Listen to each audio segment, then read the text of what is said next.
مروت صاحب اول خبره موږ به د افغان حوالې سره کوو چې تاسو تېر ورځ هم یو کې ویلي په دې حوالې سره تاسو څنګه پارلمان کې هغه څه ما خو دې ولیدل چې جمع کوو چې دوی بحث وشي د افغان پالیسي په حوالې سره تاسو ډېر تحفظات اظهار کړي دي په حوالې سره.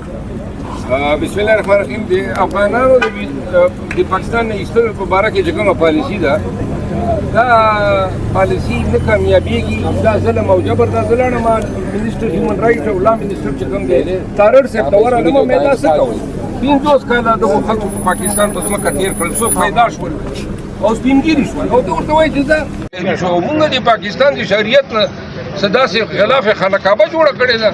اوس دی وخت کې دا ویل کېږي نن خبره ده چې ملکونه شوي دي افغانستان کې هم هغه سفارتخانې شوي دلته هم او وزیر اعظم نن سټیټمنټ نرم راغلی دی.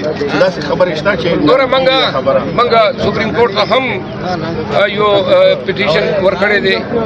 دې نه علاوه دلته بله ممبران اسمبلي ته زه لاړم چې مې یاره دا مظلوم خلک دي افغانان او مهرباني وکړئ دې امداد کې را سره ودرېږئ. څه سینیټرانو را سره ملاتړ کړی دی.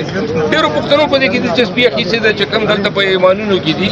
په افغانانو ته ورته یم دا سخت ورځې دي تېرې به شي خو دا وطن د تاسو ده او انشاءالله یوه ورځ به راځي چې تاسو سره د پاکستان شناختي به هم او دا شین پاسپورټ فرات الله بابر باندې وایي چې فی همدې لړکې هغه کار کړی دی طلب کړی دی بل څه خو نشته. فرات الله بابا ته اثبات نامه ورکړې ده.